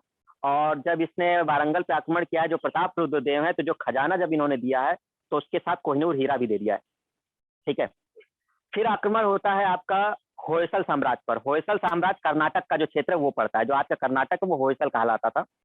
तो होयसल पर आक्रमण करता है और यहाँ पर भी हरा दिया जाता है। ढेर सारा सोना, देखो दक्षिण भारत का अभियान केवल सोने के लिए किया गया है, पैसा के लिए। दक्षिण भारत पे आक्रमण होता नहीं था जनरली, तो अलाउद्दीन खिलजी लोगों ने किया था। बहुत पैसा लूटा था इसने दक्षिण भारत से, बहुत। आज भी देखिए दक्षिण भारत के मंदिर आज भी समृद्ध हैं। जितना पैसा दक्षिण भारत के मंदिरों के पास है वो उतना किसी के पास नहीं है। ठीक है, तो साउथ के मंदिर बहुत संपन्न थे। ठीक है और ऐसा नहीं कि काम नहीं करते, जितना भी चीजें होती हैं ये लोग उसमें दान वगैरह करते हैं। ठीक है ना, बड़े लेवल पर। चाहे कोरोना का काल हो या समथिंग, देखो बहुत सारा दान दिया गया था, करोड़ों रुपए दिए गए थे। 500 करोड़, 100 करोड़, 125 करोड़ एक एक मंदिर ने दिया था उस समय साउथ के। तो ये चीजें हुई। अब अगला आक्रमण होता है पांड्या साम्राज्य पर। पांड्या साम्राज्य को भी तहस नहस कर दिया जाता है और वहां से धन लूट करके लौटा जाता है। फिर आगे चल करके रामेश्वरम तक जाता है। रामेश्वरम के मंदिर वगैरह हैं बहुत फेमस, लूटा जाता है और बहुत सारा धन लेकर के लौटता है। तो कुल मिला के दक्षिण भारत से इसने खूब ढेर सारा धन इकट्ठा किया था, जिससे इसने साम्राज्य को मजबूत किया। ठीक है, और लंबे समय तक शासन किया, लगभग 20 साल तक। तो इस तरह से इस तरह की चीजें आती है, इसके पूरे शासनकाल की हैं जो अलाउद्दीन खिलजी के। यहाँ से चीजें खत्म होती हैं अलाउद्दीन खिलजी की। बात समझ में आ गई सभी को? तो ये जो शासनकाल था, इसमें जो अभियान थे, इसमें भी हमने समझा दिया कि थोड़ा सा याद रहे आपको। कभी मान लो भूले तो याद आ जाए कि भैया किस तरह से चीजें अभियान की गई थी। एग्जाम पॉइंट ऑफ व्यू से सब चीज बता दी हमने, डिटेल में भी आपको समझा दिया, इतना सफिशियंट है आपके लिए। ठीक है, तो कहानी खत्म होती है अलाउद्दीन खिलजी और खिलजी साम्राज्य की। आते हैं एक सूफी संत पर। सूफी संत हैं इसके समय के हजरत निजामुद्दीन औलिया, बहुत बड़े सूफी संत माने जाते हैं हजरत निजामुद्दीन औलिया, और इनका बहुत एक विशेष स्थान है अपने समाज में, लोगों में। इवन हिंदू भी मानते हैं, बहुत सारे हिंदू भी उस समय इनको मानते थे, और आज भी कई सारे हिंदू जानते हैं। तो हजरत निजामुद्दीन औलिया जो सूफी संत है, इनकी दरगाह बनी हुई है दिल्ली में, वही जो हमने निजामुद्दीन बताया आपको। ठीक है, और इनका जब समय हम बोले तो इनका समय है 1238। इसमें थोड़ा मतभेद है लोगों में, कोई 1233 कहता है, कोई 1236 कहता है। तो 1238 जो नेट पर मिलता है, 1238 से लेकर 1325 ये उनका पूरा टेन्योर है। तो 1238 से 1325 अगर देखोगे सूफी संत की, तो सूफी एक शब्द से बना है सूफी, ये एक चैप्टर अलग से है, थोड़ा सा पॉइंट बस समझा देना क्योंकि इस समय आ रहा है। तो सूफी एक सफ शब्द से बना है। सफ, सफ का मतलब होता है सूती वस्त्र या पवित्र, इस तरह का एक होता है शब्द सूफी। तो और अगर हम इनमें बात करें तो इन लोगों में करीब 14 सिलसिले हुए हैं, 14 सिलसिले, 14 संप्रदाय। जैसे हम लोगों में संप्रदाय बोला जाता है, तो इनके में भी संप्रदाय बोला जाता है। तो 14 संप्रदाय हैं जिसको सिलसिला कहा जाता था, जिसमें से एक अलग अलग है। ठीक है, चिश्ती संप्रदाय काफी फेमस है, जो अजमेर में आपका देखने को मिलता है, शेख मोइनुद्दीन चिश्ती का है। तो उस संप्रदाय के हैं ये निजामुद्दीन औलिया, इसको हम डिटेल में समझाएंगे आपको आगे चल के। तो चिश्ती संप्रदाय में चौथे संत हैं जो निजामुद्दीन औलिया हैं, इनसे पहले 3 लोग आ चुके हैं। तो निजामुद्दीन औलिया जो है, ये इनका समय जो है, ये सो रहे हो क्या?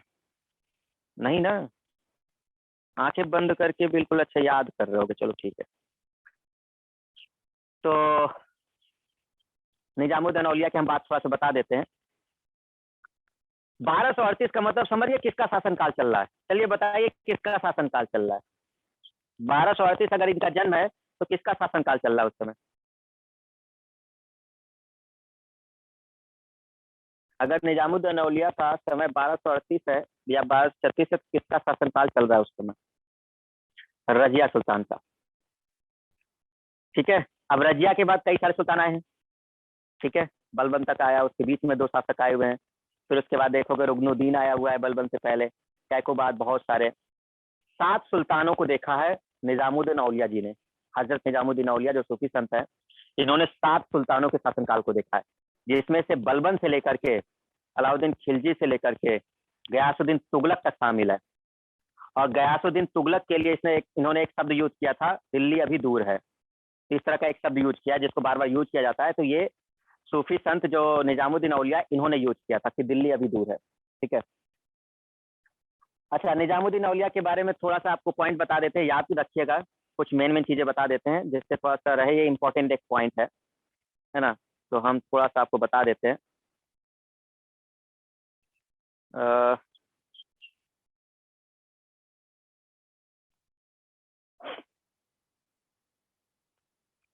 देखिए, शेख निजामुद्दीन औलिया जो हैं, एक सूफी संत हैं चिश्ती संप्रदाय के। ठीक है, 7 सुल्तानों के शासनकाल को इन्होंने देखा है। अच्छा, और अगर हम बात करें तो इनका पूरा नाम है हजरत शेख ख्वाजा सैयद मोहम्मद निजामुद्दीन औलिया। तो अगर पूरा नाम याद ना हो पाए तो आप सीधे निजामुद्दीन औलिया कह सकते हैं, सूफी संत निजामुद्दीन औलिया। ठीक है, काफी पहुंचे हुए ये संत माने जाते हैं सूफी संतों में। ठीक है, और इनकी जो दरगाह बनी है, इनकी दरगाह वही दिल्ली, निजामुद्दीन जो आपको बता रहे हैं, तो दिल्ली में। खानकाह जो इनके रहने का स्थान वो भी दिल्ली ही है आपका, बट इनका जन्म हुआ था बदायूं में, उत्तर प्रदेश का क्षेत्र है बदायूं, वहां पर इनका जन्म हुआ था। ठीक है, मृत्यु दिल्ली में हुई है, तो ध्यान रखिएगा ये चीजें। अच्छा, इनके गुरु जो है वो कौन थे? तो गुरु है बाबा फरीद। बाबा फरीद इनके गुरु थे, और ये अजोधर, ये पाकिस्तान में पड़ता है, तो वह फरीद। बाबा फरीद के गुरु की बात करोगे तो इनके गुरु है बख्तियार काकी। बख्तियार काकी, जिनके नाम पर कुतुबुद्दीन ऐबक ने कुतुब मीनार बनवाई है। तो अगर बख्तियार काकी की बात करोगे तो ये बाबा फरीद के गुरु हैं, और बाबा फरीद किसके गुरु हैं? तो निजामुद्दीन औलिया के गुरु हैं। ठीक है, तो ये ध्यान रखना है आपको। अच्छा, अब ध्यान रखिएगा, इनका सबसे जो फेमस या सबसे प्रिय मुरीद है इनका, निजामुद्दीन औलिया का जो सबसे वो है मुरीद, समझते हो? मुरीद का मतलब होता है शिष्य, मुरीद का मतलब होता है शिष्य, तो मुरीद मतलब शिष्य। तो थोड़ा इन शब्दों को भी समझते चलिए। तो इनका जो सबसे प्यारा मुरीद है वो है अमीर खुसरो। तो अमीर खुसरो ज्यादा इनका प्यारा है, इसके अलावा भी शिष्य हैं लेकिन अमीर खुसरो इनको बहुत प्रिय है, क्योंकि शायर भी है अमीर खुसरो और ये भी शायरी करते थे, तो इनको बड़ा पसंद था, क्योंकि कव्वाली वगैरह भी औलिया साहब करते थे। तो अमीर खुसरो जो है ये इनका बहुत प्यारा मुरीद है। और अमीर खुसरो का जो मकबरा बनाया है ये जस्ट इनके निजामुद्दीन औलिया के मकबरे के बगल में, जहाँ पे इनका मकबरा बना है उन्हीं के मकबरे के पास में ही अमीर खुसरो का मकबरा बना है। आप सोच लीजिए कि इतने पहुंचे हुए संत हैं निजामुद्दीन औलिया और उनके पास में ही ये बनाया गया है इनका, तो ध्यान रखना है। अच्छा, इनके मकबरे के पास एक और मकबरा, वैसे तो बहुत सारे मकबरे हैं उस जहाँ पर बात हो रही है दरगाह की, लेकिन उसमें से फेमस दो लोगों का है, एक अमीर खुसरो का और एक है जहां आरा बेगम, इनका भी उसी परिसर में है। जहां आरा बेगम शाहजहां की पुत्री हैं। तो ये क्वेश्चन पूछा जाता है, ध्यान रखिएगा कि निजामुद्दीन औलिया की दरगाह जहाँ पे बनी है या जहाँ पे मकबरा है, तो वहां पर और किसका मतलब मकबरा बना है। तो एक तो अमीर खुसरो का है वहां पर और एक है रजिया सॉरी जहारा आरा बेगम का। इसके अलावा बहुत सारे लोगों का है उस परिसर में, दो फेमस लोग हैं, इसलिए ध्यान रखिएगा आपका, ठीक है। और निजामुद्दीन औलिया के दरगाह को बनाया किसने था? मोहम्मद बिन तुगलक। इंपॉर्टेंट है, ध्यान रखिएगा। बनवाया किसने था? तो मोहम्मद बिन तुगलक ने बनवाया था, ठीक है, मोहम्मद बिन तुगलक। तो ये एक छोटा सा पॉइंट है जो आपको हमने बता दिया सूफी संत निजामुद्दीन औलिया साहब के बारे में। तो थोड़ा सा ध्यान रखिएगा।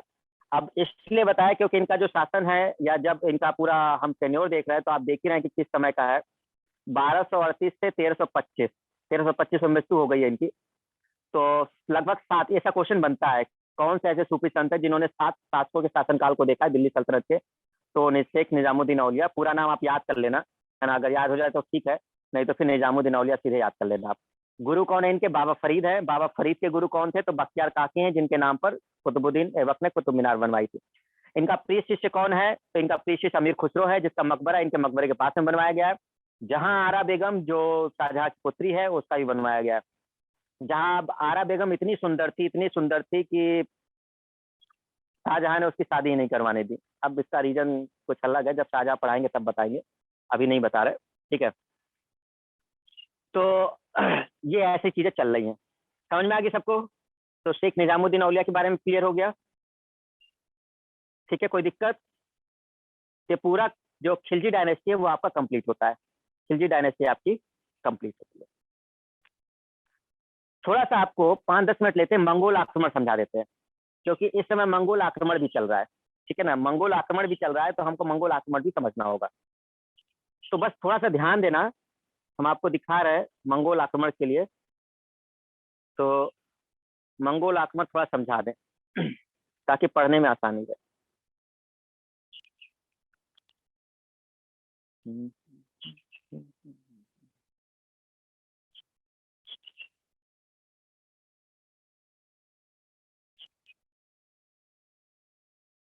चलिए देखिए,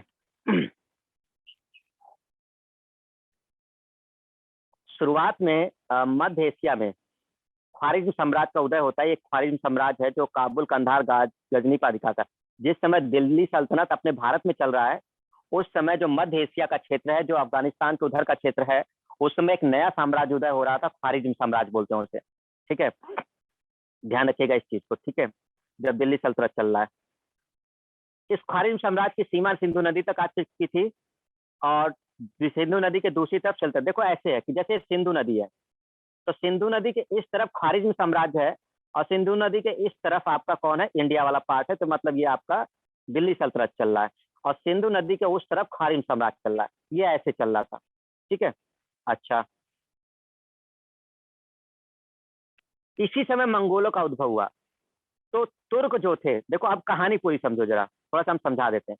जैसे ये भारत का क्षेत्र है, ठीक है, ये भारत का क्षेत्र, ये सिंधु नदी का क्षेत्र है, इधर आपका काबुल वाबुल है, ठीक है, और ये दिल्ली सल्तनत चल रही है, ये है।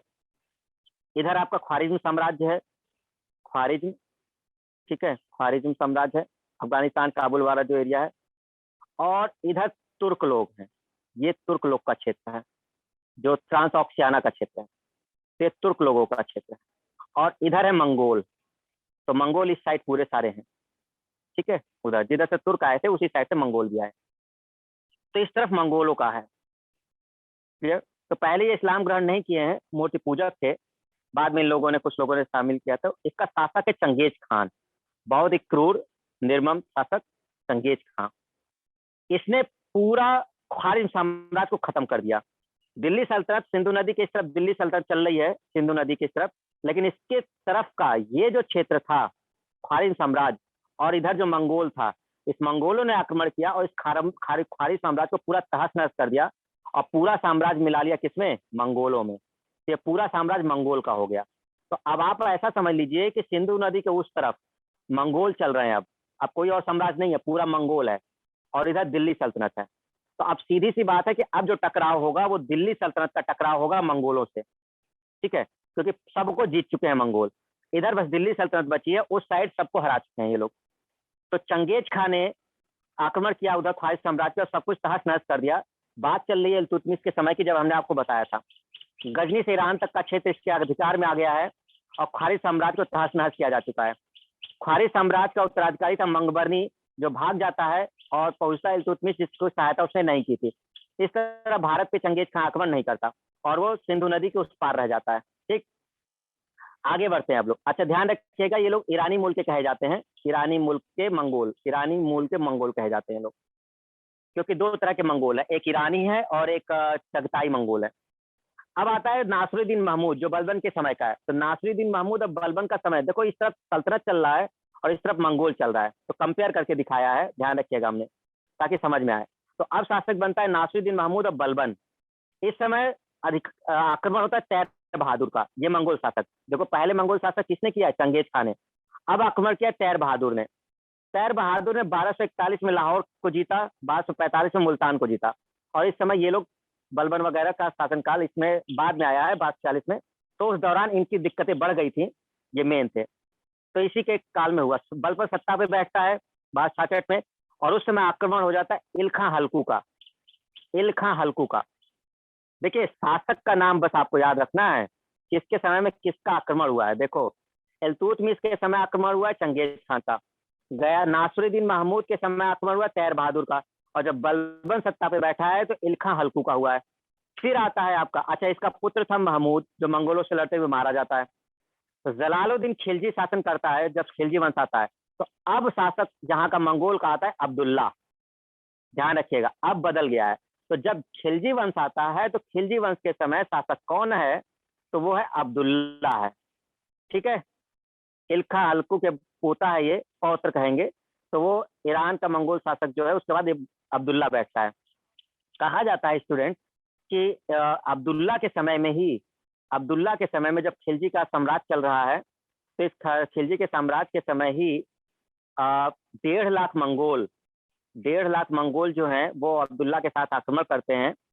इसमें से 4000 मंगोल इस्लाम ग्रहण कर लेते हैं। तो ये क्वेश्चन अगर कभी पूछा जाए कि मंगोलों ने इस्लाम कब ग्रहण किया है, तो मंगोलों ने इस्लाम ग्रहण किया है जलालुद्दीन खिलजी के समय। जलालुद्दीन खिलजी के समय लगभग 4000 मंगोलों ने इस्लाम ग्रहण कर लिया था, ठीक है। तो यहाँ पर इस्लाम ग्रहण किया है मंगोलों ने, नहीं तो इससे पहले ये लोग मूर्ति पूजक थे, ठीक है। तो अब कहानी बदल गई पूरी, 4000 मंगोल इस्लाम में बदल गए, और दिल्ली में एक जगह बनाई गई जिसका नाम है मंगोलपुरी, और यहाँ इनको बसाया गया, इनके नाम पर ही मंगोल रखा गया है, ठीक है। अब आप हमको बताइए कि अब आप इतना नाम सुनते हैं, अब सोचिए कि मंगोलपुरी जैसा नाम रख दिया गया है, और मंगोलपुरी में कौन लोग हैं? मंगोल हैं, जो इतने क्रूर शासक, जिनकी क्रूरता की इंतहाई है। वहां पे जलालुद्दीन के समय मंगोलों को बसाया गया और उस जगह का नाम रखा गया मंगोलपुरी, ठीक है। तो लगभग 4000 लोग आए ने चुका कर लेते। आगे चल के अलाउद्दीन खिलजी 4000 लोगों को भी मरवा देगा, 4000 क्या 3000 लोगों को मरवा देता है, कुछ बचते हैं। तो चार इसमें से 3000 लोगों को भी मरवा देता है अलाउद्दीन खिलजी। ठीक है, तो वो निपटवा देता है सबको। तो राजरानी बताएगी कि जलालुद्दीन खिलजी के समय कौन सा मंगोल आक्रमण होता है। सो गए थे, मुझे पता है, इसलिए जरा जल्दी से बताओ आंसर। अब्दुल्ला। ठीक है, और इसी के समय अब मंगोलपुरी में बसाया गया था इन लोगों को। चलिए बताइए, चंगेज खां का आक्रमण किस शासक के दौरान हुआ था? दिल्ली सल्तनत के किस शासक के दौरान चंगेज खां का आक्रमण हुआ था? चंगेज खां का आक्रमण कब हुआ था?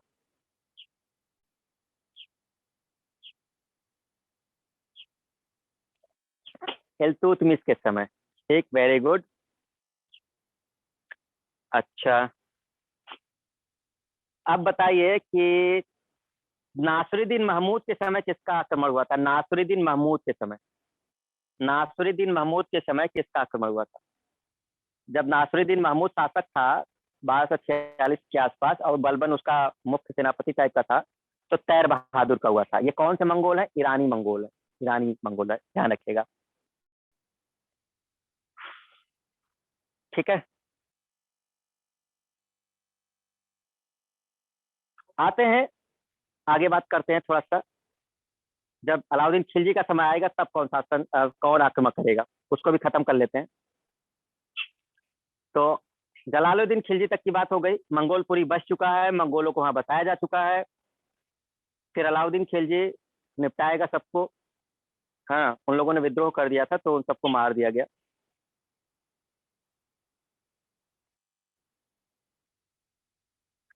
आगे बढ़ते हैं। अब दिल्ली सल्तनत में शासनकाल चल रहा है खिलजी का।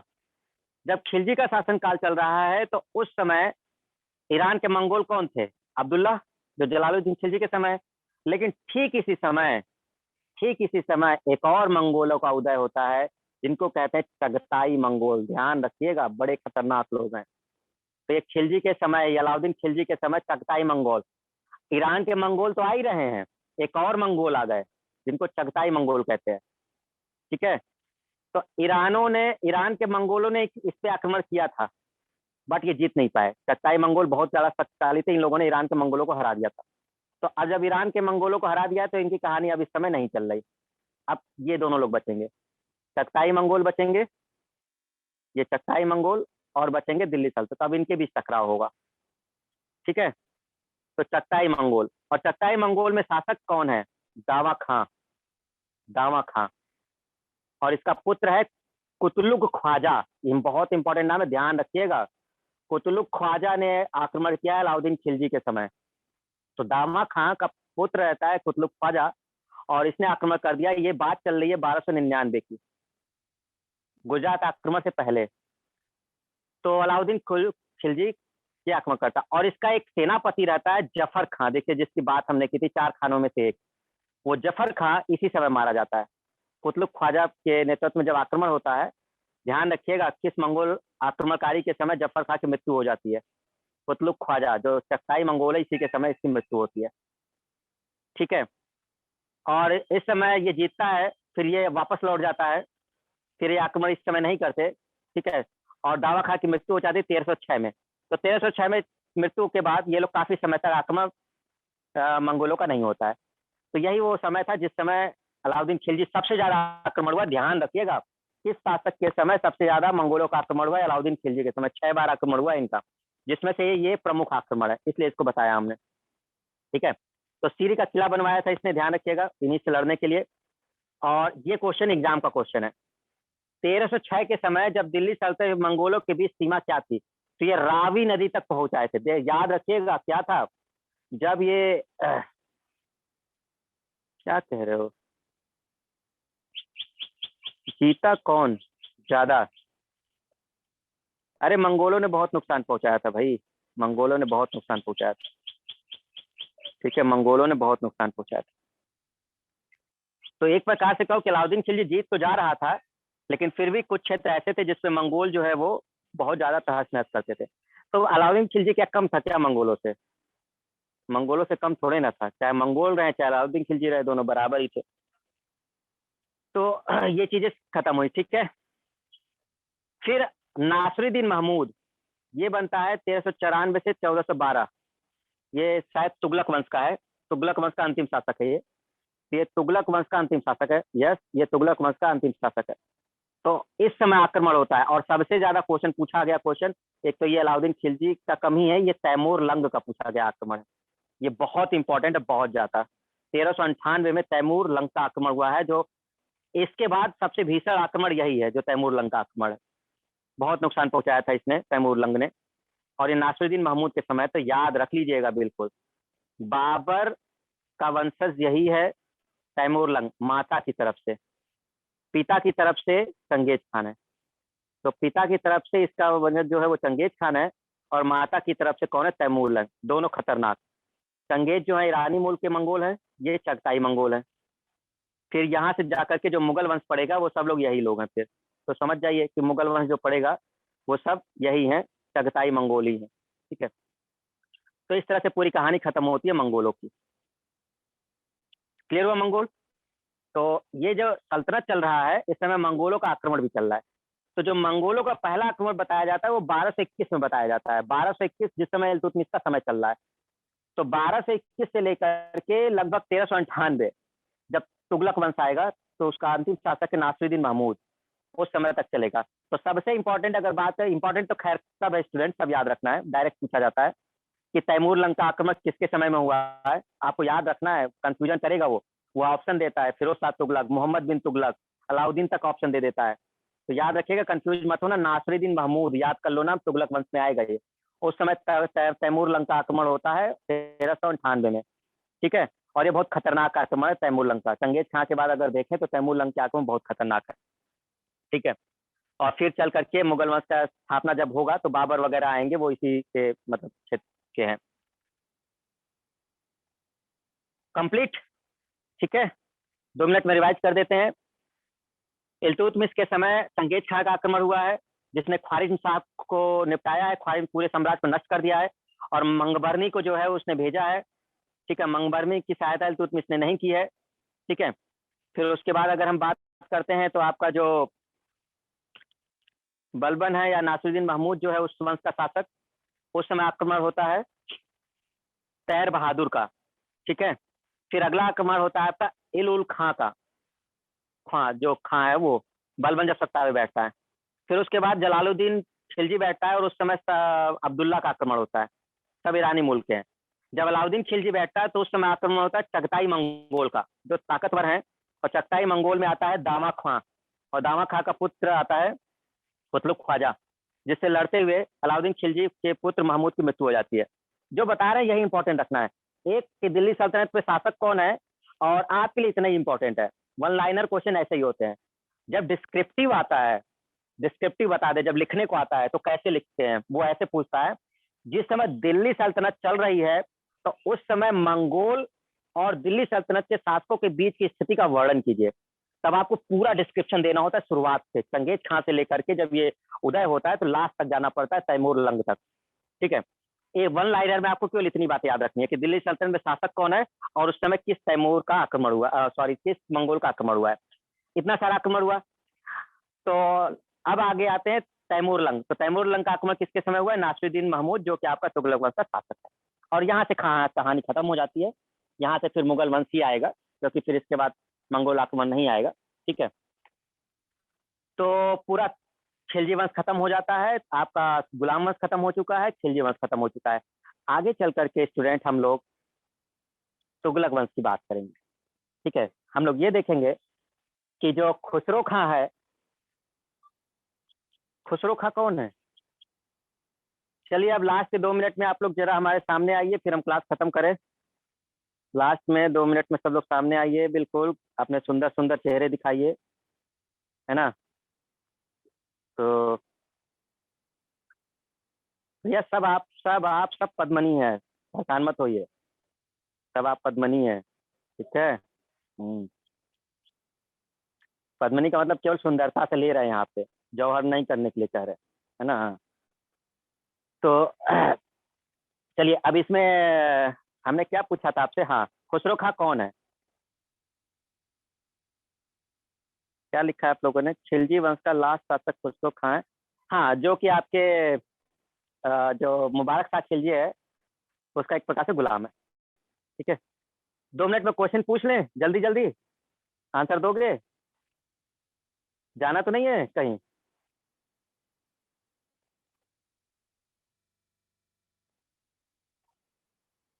देखो पूछ लेंगे तो थोड़ा सा इससे पता चलेगा ना कि कितना समझे हो क्लास में, है ना। चलिए जल्दी जल्दी आंसर दीजिएगा, देखिए आंसर किसका आता है, सबसे पहले आंसर किसका आता है वो लोग ध्यान देंगे। क्या पूछा जाए, क्या पूछा जाए? इक्तेदारी प्रथा किसने शुरू की थी?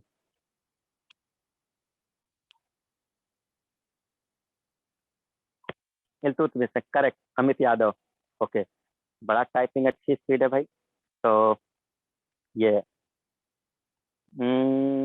अगला बताइएगा आप लोग, दीवाने मुश्तक राज किसने बनवाया है? दीवाने मुश्तक राज किसने बनवाया?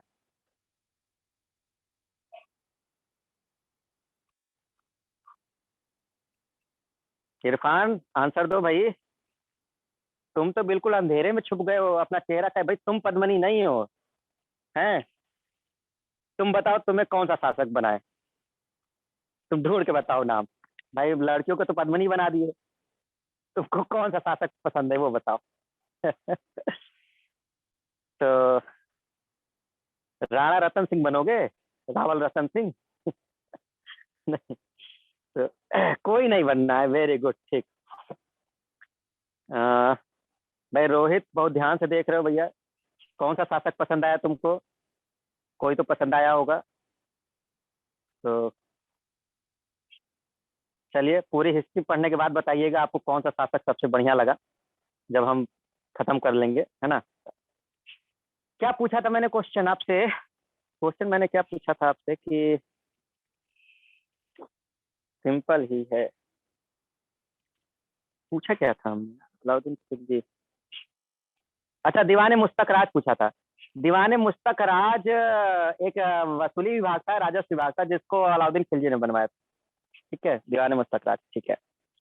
चलिए याद तो है आप लोग को, वेरी गुड, बहुत अच्छी बात है, यही सब एग्जाम के क्वेश्चन है डायरेक्ट, है ना। दीवाने अर्ज किसने बनवाया था? दीवाने अर्ज, दीवाने अर्ज किसने बनवाया था और ये क्या था?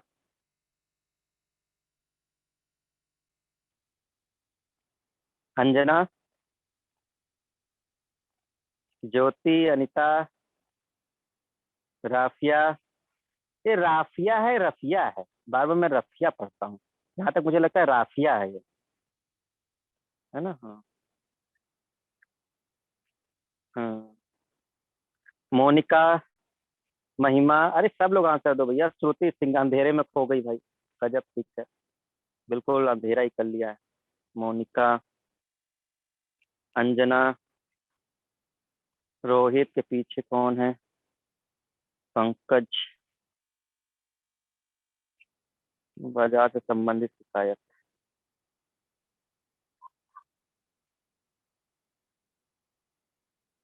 ठीक है। हमने बोला था दीवाने अर्ज, ये सैन्य विभाग, बाजार से नहीं है, सैन्य विभाग है दीवाने अर्ज। दीवाने अर्ज बलबन ने शुरू किया था, दीवाने अर्ज बलबन ने शुरू किया था, और ये सैन्य विभाग है, ध्यान रखिएगा। ठीक है, चलिए बस करते हैं। जैसे दिल्ली सल्तनत खत्म होगा, लगभग लगभग आपको 60 70 80 क्वेश्चनों का एक सेट मिलेगा, लगभग 80 क्वेश्चन का सेट होगा, जिसमें पूरा दिल्ली सल्तनत होगा। तो जब हम तुगलक वंश, सैयद वंश और लोधी वंश तीनों खत्म कर लेंगे, तब आपको हम वो सेट देंगे, तब तक आप रिवाइज कर लीजिएगा और आपका पूरा दिल्ली सल्तनत खत्म हो जाएगा। और दिल्ली सल्तनत रिवाइज करने के बाद बिल्कुल टिप्स में पढ़ा सकते हो, तुम लोग जो बोल रहे हैं ना, अगर उसको रिवाइज कर लिया ना, स्टेज पे आके पढ़ाओगे बिल्कुल, है ना, नाम लोगे, सर मैं पढ़ाऊंगा, सर बताइए, सर बताइए कौन सा अभियान चालू करना है, मैं लेके चलता हूँ आपको, सीधे देवगिरी लेके चलता हूँ सर, फिर लेके आपके गुजरात चलता हूँ, सब तुम लोग बता दोगे, बस थोड़ा सा रिवाइज करने की जरूरत है। देखो एक बार में स्पीड नहीं आएगा, एक एक टॉपिक को मैं अगर रियली बताऊं तो मैंने कम से कम 10 से 12 बार पढ़ा है, अगर मैं सही बताऊं तो मैंने एक एक टॉपिक को कम से कम 10 से 12 बार पढ़ा है, ये कम है। किताबों को करीब 3 3 4 4 बार मैं पूरी पढ़ा हुआ हूँ दोबारा, तब याद है कि ये किताब में बर्नी ने क्या बोला है, अमीर खुसरो ने क्या बोला है। ये एक इंटरेस्ट है, अगर मैं केवल एग्जाम के लिए पढ़ता तो मैं उस हिसाब से पढ़ता, मैं केवल एग्जाम के लिए नहीं पढ़ता, कुछ अलग चीजें हैं जो इतिहास में इंटरेस्ट है, इस वजह से। तो इवन हमें ये भी याद रहती है कि कौन सी पुस्तक में क्या बोला गया है, किस इतिहासकार ने क्या, कोई अगर बाहर का इतिहासकार है अंग्रेज तो उसने क्या बोला है, उसकी पुस्तक कौन सी है। तो ये सब चीजें हैं जो एक पार्ट है उसका। आपको इतना ध्यान नहीं रखना है, आप लोग को एग्जाम देना है तो आप लोग अपना जो मेन पॉइंट, आपको नोट्स देखते हैं हम लोग, तो नोट्स जो आपको जाता है उसको रिवाइज करते रहिएगा, आपको क्वेश्चन मिल जाने हैं। नोट्स के बाहर आपको कुछ है ही नहीं। नोट्स जिसने याद कर लिया, अरे तुम पीसीएस तक का ऑब्जेक्टिव देके चले आओ, मेंस की बात तो नहीं कर रहे, पीसीएस तक का तुम ऑब्जेक्टिव देके चले आओगे, तब बना के ले जाओगे। ठीक है, तो चलिए खत्म करते हैं क्योंकि लंबी क्लास हो रही है जी, खत्म किया जाए। Very good. तो गुलाम वंश और खिलजी वंश खत्म हो गया। कल हम लोग बात करेंगे तुगलक वंश की, जिसमें खुसरो खा के वो मारेगा गयासुद्दीन तुगलक। गयासुद्दीन तुगलक इसको खत्म कर देगा और वहां से पड़ेगा आपका तुगलक वंश का नींव। जो सबसे ज्यादा शासनकाल चलता है वो तुगलक वंश का है। तुगलक वंश का शासनकाल चलेगा 1320 से 1412। काफी लंबा शासनकाल है और खतरनाक शासक हैं इसके।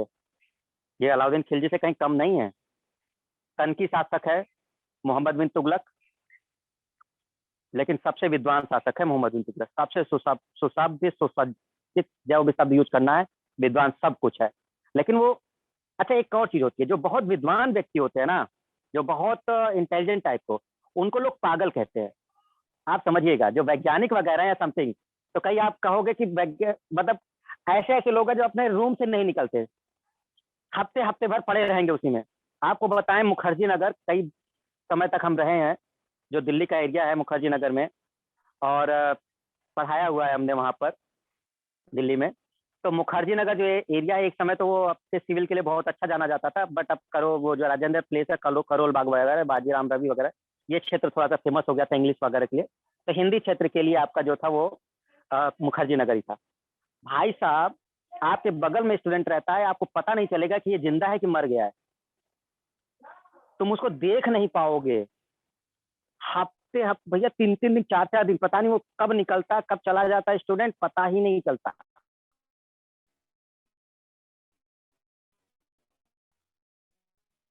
ऐसे ऐसे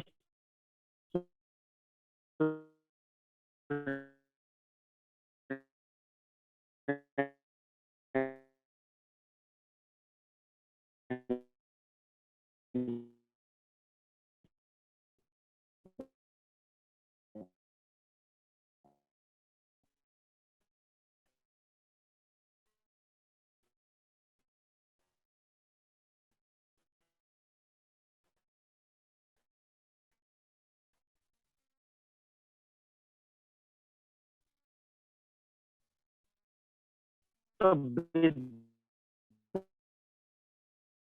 विद्वान या जो पढ़ने के साथ में वाले पागल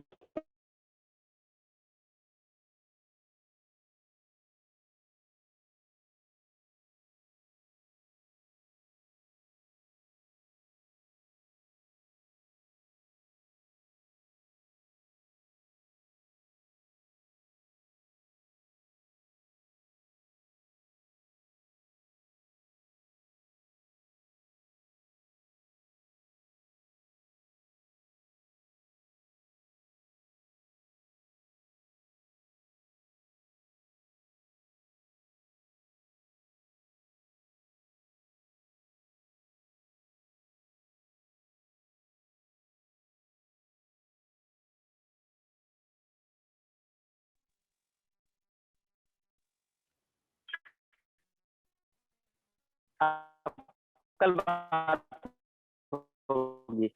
आज रखते हैं।